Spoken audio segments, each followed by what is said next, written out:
So hello everyone, कैसे हैं आप सभी। उम्मीद करता हूँ शानदार होंगे।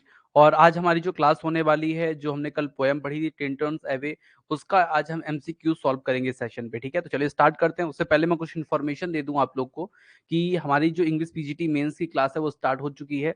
लाइव क्लास का समय 7 से 9 है, आप ज्वाइन कर सकते हैं। डिस्क्रिप्शन में लिंक है, उसके माध्यम से ऐप डाउनलोड कीजिए। डिस्क्रिप्शन में लिंक है, उसके माध्यम से अपने कोर्स को व्यू कीजिए। उसमें क्या क्या चीज़ें हैं, पूरी ऑल 20 यूनिट्स कवर करा रहे हैं हम। साथ में test series free of cost दे रहे हैं जो भी कोर्स लेगा। और जो कोर्स नहीं लेगा, अगर वो टेस्ट सीरीज बस चाहता है तो वो भी अवेलेबल है वहाँ पे। लिटरेचर की भी है और साथ में ग्रामर की भी है, तो वो सब अवेलेबल है, उसको आप ज्वाइन कर सकते हैं। ठीक है, चलिए स्टार्ट करते हैं सेशन को without waste of any time. ठीक है, सो आज जो हम लोग पढ़ने वाले हैं वो पढ़ने वाले हैं टिंटन्स एबे को। टिंटन्स एबे को हमने लाइन बाय लाइन समझ लिया था, एक लंबी क्लास हुई थी और जैसा कि आप लोग जानते हैं। और आज हम लोग पढ़ने वाले हैं टिंटन्स एबे को। ठीक है, सो उसमें आप लोग को कुछ मैं चीज़ें बताऊंगा। ठीक है,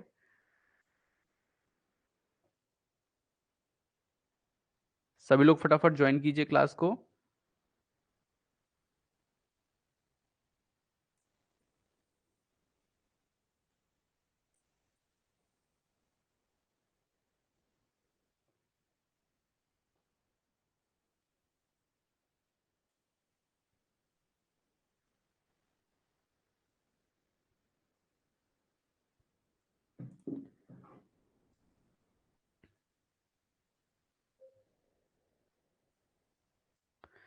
ये टिंटन्स एबे की पूरी पीडीएफ फाइल है, इसको मैं आपको पूरे क्वेश्चन कराऊंगा। ठीक है, जितने इस सेशन में हो जाएंगे। गुड इवनिंग भगीरथ जी, सभी को गुड इवनिंग, जितने लोग भी क्लास में ज्वाइन कर रहे हैं। ठीक है, सभी को गुड इवनिंग। और आज का जो सेशन है वो टिंटन्स एबे का होगा और उसके जो एमसीक्यूज है वो हम सॉल्व करेंगे। ठीक है, तो जो आप लोग ने कल पोएम पढ़ी तो उसमें आपके कितना आपने पढ़ा है उसको देख चेक करेंगे। ठीक है, तो टिंटन्स एबे विलियम वर्ड्सवर्थ की एक पोएम है। उसका जो फर्स्ट क्वेश्चन है और वही इंपॉर्टेंट भी है, वो क्वेश्चन ये है कि in which year did William Wordsworth written the poem Tintern's Abbey. ठीक है, तो इसको टिंटन्स अबे को विलियम वर्ड्सवर्थ ने कब लिखा। ठीक है, तो इस पोएम को कब लिखा, इसका आंसर आप लोग मुझे कमेंट बॉक्स में दीजिए।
चलिए, आपका जो आंसर आ चुका है मैं एक बार चेक कर लेता हूँ और उसके बाद मैं आप लोग को आंसर देता हूँ। तो सभी लोग ने लिखा है 1798 लिलकर वेलेट। ठीक है, ठीक है, चलिए बहुत बढ़िया, सभी के आंसर सही है। अब जल्दी जल्दी क्लास से क्वेश्चन चलेंगे। ठीक है, और सेकंड क्वेश्चन जो है वो मेरा आपसे ये है, और थर्ड क्वेश्चन भी है कि what is the main theme of the poem टिंटन्स एबे।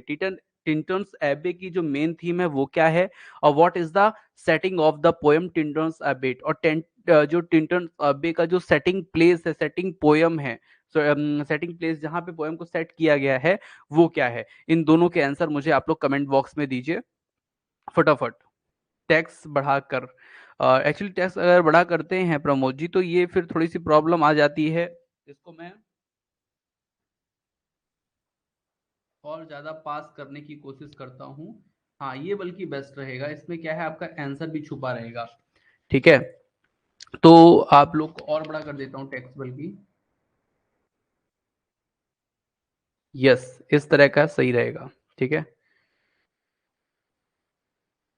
What is the theme of the poem टिंटन्स एबे। टिंटन एबे का जो थीम है वो क्या है, तो मैं आप लोग को बता दूं, इसकी जो थीम है वो है ब्यूटी ऑफ नेचर। ठीक है, ब्यूटी ऑफ नेचर जो है यही थीम है। ठीक है, ध्यान रखिएगा। नेक्स्ट जो हमारा क्वेश्चन है वो क्या है, तो उसके बारे में आपको बता दूं कि what is the setting of the poem टिंटन्स away. ठीक है, टिंटन्स अवे जो है उसका सेटिंग कहाँ हुई है, ऐसा क्वेश्चन है। तो आप लोग फटाफट कमेंट करके बताइए सेटिंग प्लेस क्या है उसका। What is the setting of the poem टिंटन्स away. 3 का बोल रहे हैं प्रमोद जी डी। ठीक है, और भी लोग बताइए।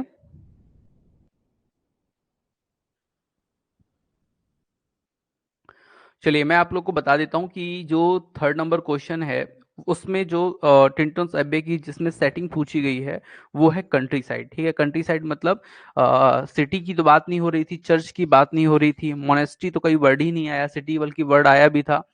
और जो मेन है वो है कंट्री साइड। ठीक है, मतलब गांव एरिया जो शहर से थोड़ा सा क्या होगा, दूर होगा, उसकी बात हो रही थी। ठीक है, चलिए आगे चलते हैं, आगे देखते हैं और भी कुछ important facts.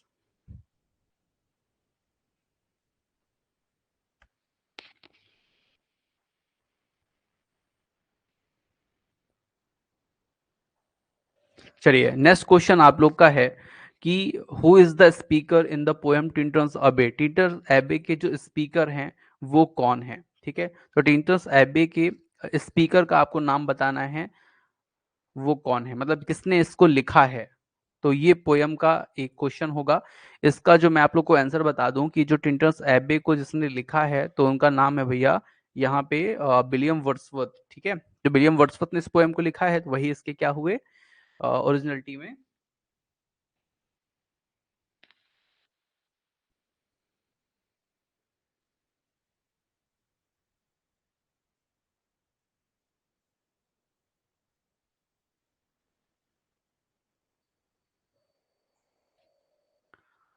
What is the significance of the river Wye in the poem. ठीक है, टिंटन्स अबे, टिंटन्स एबे में एक नदी का जिक्र किया गया है, उसके बारे में पूछ रहे हैं वो क्या है। It symbols the passage of time, it represent the beauty of nature, it signifies the power of memory, it is the metaphor for the speakers journey. तो इसमें आप लोग से पूछा गया है कि वो है क्या एक्चुअली।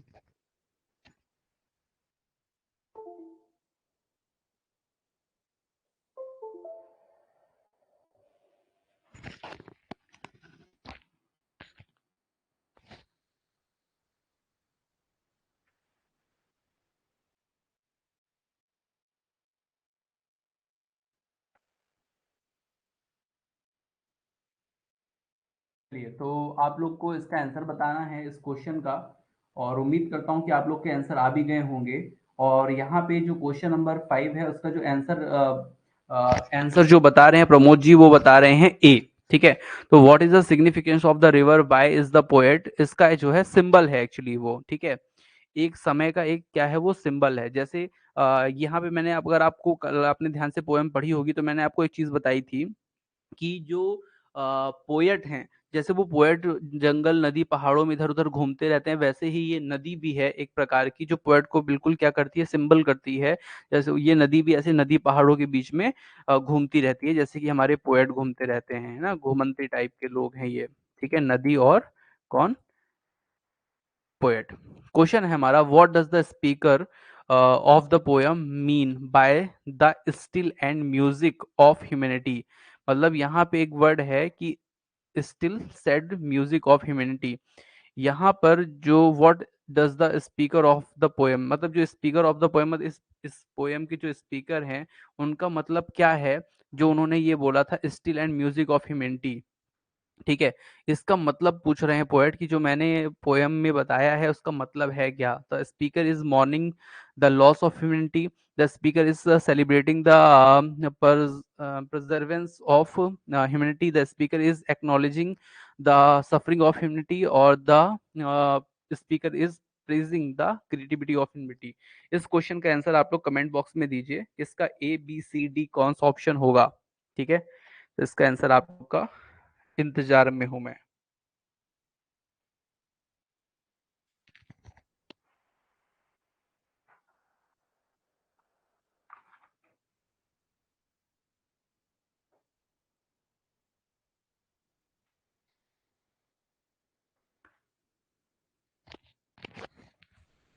इसका जो आंसर होगा जो आप लोग दे रहे हैं वो सभी लोग दे रहे हैं सी, सी, सी और 5 का सी। बहुत बढ़िया, एक्सीलेंट। साउंड कम आ रही है, अब आएगी। प्रमोद जी थोड़ा सा माइक दूर हो जाता है कभी कभी। तो मैं आप लोग को बता दूं कि इसका जो आंसर होगा वो होगा सी। आंसर बहुत सही आप लोग ने आंसर दिया है इसका। ठीक है, तो जितने लोगों ने भी आंसर दिया है सी सही है। ठीक है, the speaker is morning the loss of humanity ना, ऐसा नहीं था Neha ji, loss of humanity नहीं थी, acknowledging the suffering of humanity, मतलब जो मानवता के लिए सफर कर रहे हैं लोग उसकी बात यहाँ पे पोएट ने की है। ठीक है, तो आगे चलते हैं और भी चीजों को समझते हैं। ठीक है, नेक्स्ट जो हमारा क्वेश्चन है वो है what is the main message of the poem टिंटन्स एबे।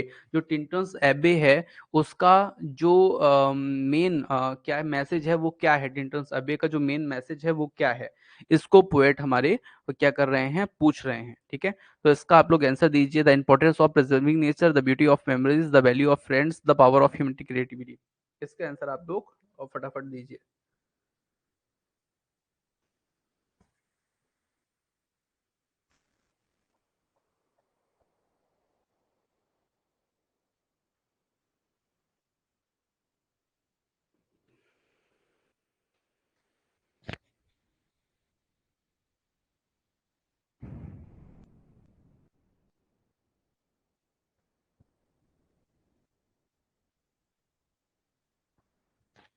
तो आप लोग का इसका जो आंसर आ रहा है वो मैं देख लेता हूँ एक बार कि क्या आंसर दे रहे हैं। आप लोग बोल रहे हैं बी, प्रमोद जी श्याम जी बोल रहे हैं ए। ठीक है, नेहा जी बोल रही हैं सॉरी, सॉरी कोई दिक्कत नहीं है, सॉरी की कोई बात नहीं है। द स्पीकर इज मॉर्निंग, ठीक है। और नेहा तिवारी जी बोल रही हैं ए, ठीक है। और 5A the importance of the preserving nature, बहुत बढ़िया, बहुत बढ़िया, एक्सीलेंट। तो मैं आप लोग को बता दूं कि यहाँ पे जो इम्पोर्टेंस है नेचर की, नेचर को, नेचर से जुड़ने की, ठीक है, नेचर को, नेचर से उसकी संरक्षण की, तो यहाँ पे पोएट इसी की बात कर रहे हैं। ठीक है, नेचर की बात करें और किसी चीजों की बात नहीं कर रहे। ठीक है, चलिए नेक्स्ट क्वेश्चन जो हमारा है उसकी हम बात करते हैं अपने नेक्स्ट क्वेश्चन पे। ठीक है,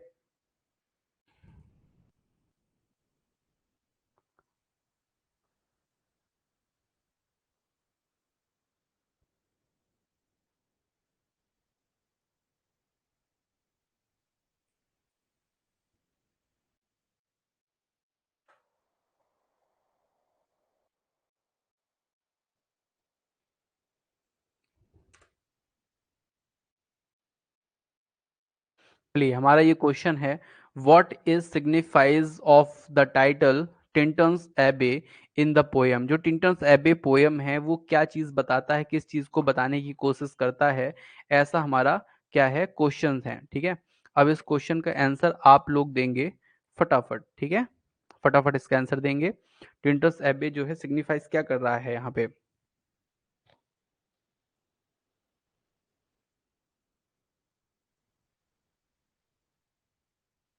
क्या चीज बताने की कोशिश कर रहा है, किस महत्वपूर्ण बात पे जोर डाल रहा है पोएट।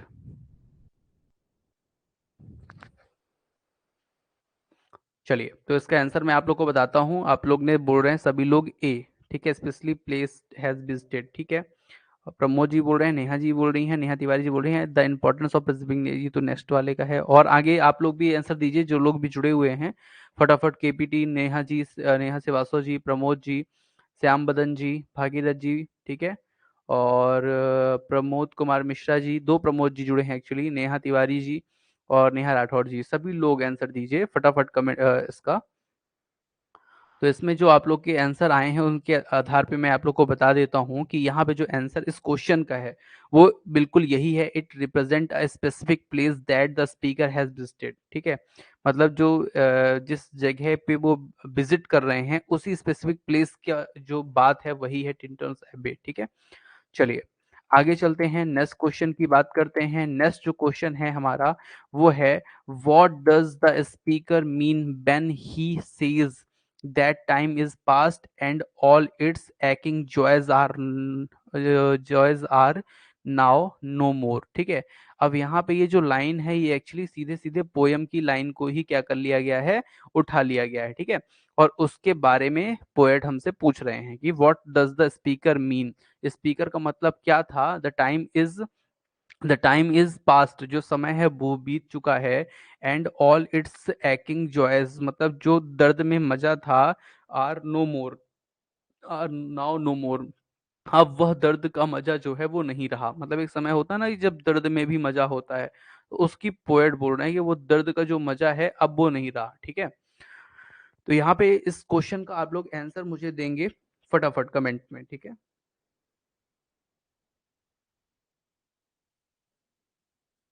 क्वेश्चन नंबर नेक्स्ट का आंसर आप लोग दीजिए इसका। फिर से आंसर आप लोग ए दे रहे हैं क्या?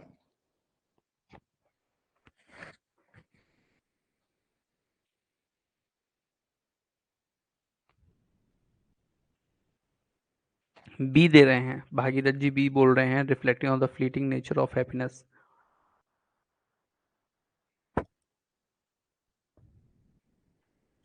और लोग का भी आंसर आ जाए उसके बाद मैं आंसर आप लोग को बताऊं। अच्छा, कुछ लोग ऐसे हैं बस वो केवल सुन रहे हैं, आंसर नहीं दे रहे हैं। ठीक है, चलिए मैं बताता हूँ इसका आंसर। देखिए यहाँ पे जो बात करें वो समय बीत गया, वो समय बोल रहे हैं जो यूथ है ना, जो उनका जो बचपना है ना, जो 23 साल की उम्र थी जब पहली बार वो घूमने गए थे, उस समय वो अलग मजा था। वो एक जानवर की तरह कूद रहे थे, इधर उधर घूम रहे थे, उस समय जो दर्द था उसमें भी मजा था।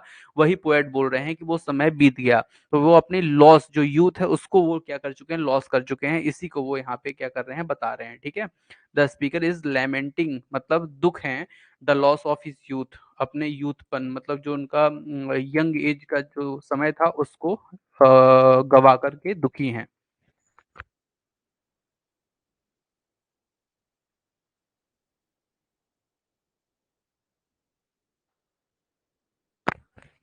चलिए नेक्स्ट क्वेश्चन का आप लोग आंसर देंगे। What is the effect of the repetition of the phase 5 years have passed in the poem. 5 year have passed in the poem, इसका मतलब क्या है?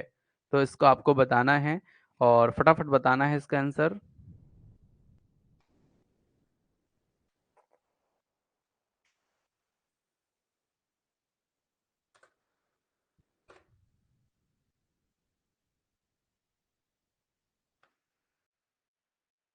क्वेश्चन है what is the effect of the repetition of the fees. ठीक है, 5 year have passed in the poem, इसका मतलब क्या है? आप लोग बताइए क्या इफेक्ट है इसका रिपीटिशन का।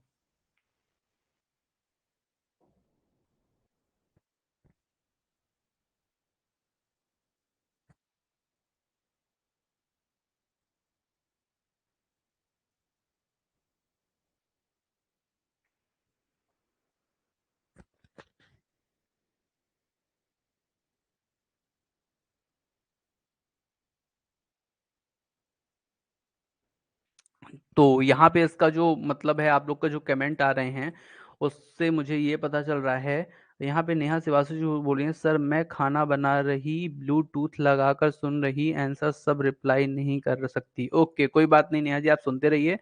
श्याम बदन G D A, Pramod ji, Bhagirath जी ए। ठीक है, चलिए मैं आप लोग को बता देता हूँ इसका, जितने लोगों ने आंसर ए दिया है वो बिल्कुल सही है। It emphasize the fleeting nature of time. ठीक है, जो प्रकृति का जो प्रकृति के जो समय है उस पर दबाव डाल रहे हैं यहाँ पे पोएट कि भैया 5 साल मेरे ऐसे ही बीत गया, मुझे पता ही नहीं चला। ठीक है, उसकी बात यहाँ पे एक्चुअली हो रही है। ठीक है, एम्फेसाइज फ्लीटिंग नेचर। ठीक है, बहुत बढ़िया। जो नेक्स्ट क्वेश्चन है उसकी हम बात करते हैं, और इसमें अगेन एक क्या है, लाइन है। इस लाइन को भी हम क्या करेंगे, जिक्र करेंगे। ठीक है, so what is the significance of the line, इस लाइन का क्या विशेष मतलब है, क्या है इसमें। And this green pastoral landscape where to were to me more dear both for themselves and for thy sake, ठीक है, thy sakes। अब इसका मतलब क्या है, पोएट ने यहाँ पे पूछ रहे हैं, ठीक है। In it reflects the speaker love of nature, it symbolize the speaker connection of the past, it represents the speaker's appreciation for the present moment, it reflects the speaker love for a specific person। तो इसका आप लोग को मतलब बताना है, ठीक है।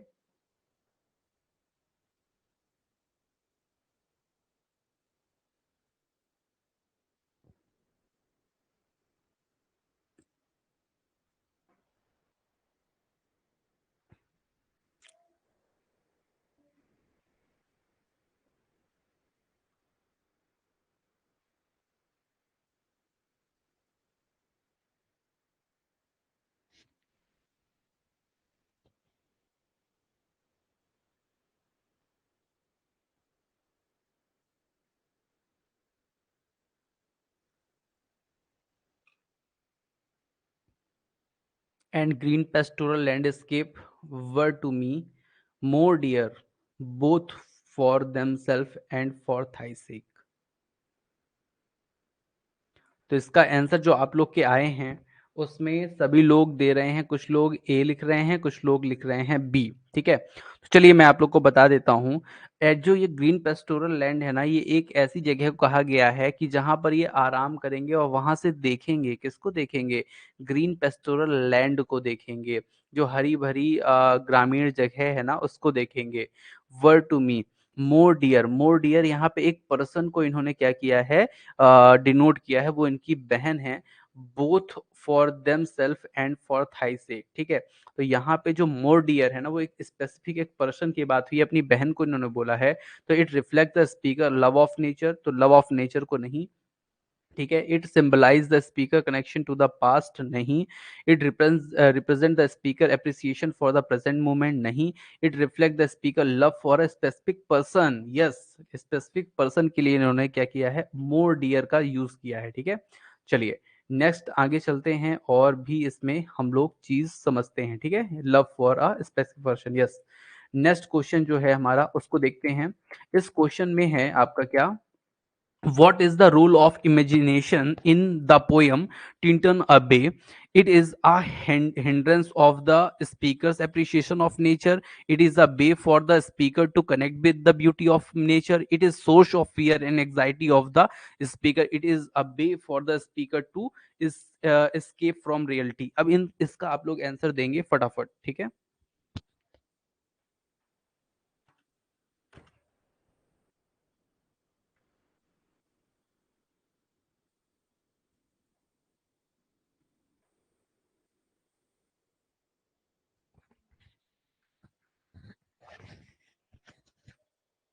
What is the role of imagination in the poem Tintin Abbey? So it is a hindrance to the speaker appreciation of nature. It is a way for the speaker to connect with the beauty of nature. It is source for fear and anxiety of the speaker। नहीं, fear and anxiety तो negative हो गया। It is a way for the speaker to escape from reality, तो ये भी नहीं है। इसका जो आंसर आप लोग दे रहे हैं वो ही सही है, यस, बी ऑप्शन सही है। नेहा तिवारी जी, श्याम बदन जी, प्रमोद जी, भागीरथ जी, सभी का जो आंसर आप लोग ने दिया वो इसका आंसर बी ही सही है, ठीक है। तो it is a way for the speaker to connect with the beauty of nature, ठीक है। तो ये सही आंसर है, ठीक है। तो आज क्लास में इतना ही रखते हैं। अपन लोग की नेक्स्ट क्लास जो होगी मैं आप लोग को बता दूं, वो होगी क्लॉज की। तो सभी लोग फटाफट क्लॉज में जुड़े, और क्लॉज की जो क्लास रहेगी उसमें आपको पूरी आज पूरा क्लॉज खत्म करना है 1 घंटे की पूरी क्लास में, ठीक है। तो फटाफट ज्वाइन कीजिए क्लॉज को, ठीक है। और उसमें मैं पूरा आपका यूनिट 5 जो है ना वो कंप्लीट करा दूंगा, ठीक है। इंडेफिनिट और नॉन फिनिट्स ये सब क्लॉज वहां पे क्लियर हो जाएंगे, ठीक है। तो फटाफट ज्वाइन कीजिए सेकेंड क्लास को। Thank you.